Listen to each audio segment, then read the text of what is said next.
The medicine that never was thinness. How glittering deer, a lifelong battle with fatness, and a cup of cacao taught me the truth about love. I am fat. I've always been fat. I probably will always be fat. And you know what? I don't really care. That sentence would have felt impossible to write. I've spent decades carrying frustration toward my body, believing it needed to be fixed.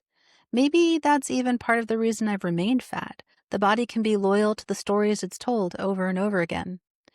Even as a child, before I had any control over my own life, my body was coded as a problem. I had mysterious illnesses that sent me to doctor after doctor. As a toddler, I had stomach issues and trouble breathing, and I was poked, prodded, and tested. The message was clear: something in me needed repair. And yet, within that quest to fix me, there was a tension, tenderness, one-on-one time with my mom. Perhaps I learned early that being broken was the price of being loved.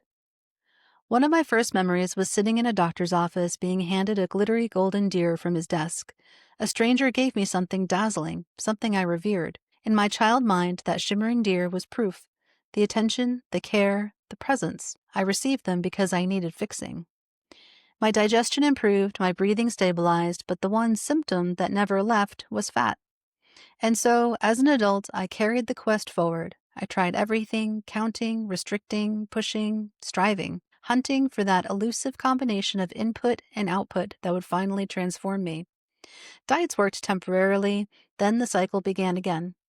Maybe, on some level, I didn't want to be thin. Maybe thinness meant the problem was gone, which meant love might vanish too. Maybe my cells, my deepest coding, believed that to be fixed was to be loved. But over the past few years, I've been rewriting the code. I've been showing myself love in a language my body can finally understand. Gratitude instead of frustration. Curiosity instead of control. Trust instead of war. I've been listening more deeply to my body's signals, its whispers of hunger, its waves of exhaustion, its bursts of energy, and honoring them as divine communication. I've been falling in love with the 99% of me that is not physical, as my friend Valerie so beautifully said in a recent podcast episode. Yes, I fast sometimes, not to shrink myself, but to tune into that vast, unseen part of me, to touch what is beyond flesh. Recently, I stepped on the scale, not for myself, but to weigh my new puppy, who is now 50 pounds at 4 months. Still, I caught the number, and for a flicker of a moment, dismay gripped me. The months of limited movement while recovering from necrotizing fasciitis have added weight to my frame. My clothes feel tighter. When I mentioned this to my best friend, who has witnessed every iteration of my attempts at fixing, he responded with something so simple it stunned me. Go buy some bigger clothes. No panic, no shame, no project, just an answer rooted in acceptance. And he's right. My body doesn't need fixing. My body needs love, radical love without a single ounce of hate or frustration mixed in. There's nothing wrong with me. I am perfect exactly as I am.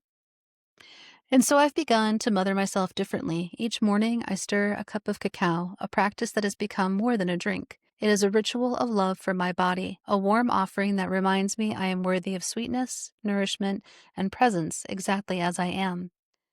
In the Mayan tradition, Ixcacao, the cacao goddess, embodies abundance and unconditional love. She's not the goddess of fixing or striving, but of feeding the heart. Each sip is her whisper. Your body is not broken. You are whole. You are already enough.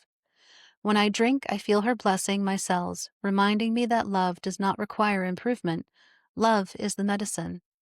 My body doesn't need to be smaller. It doesn't need to be different. It only needs to be cherished. And so I raise my cup to Ixcacao, to the sweetness that flows through me, and to the radical, unshakable truth. I am already perfect.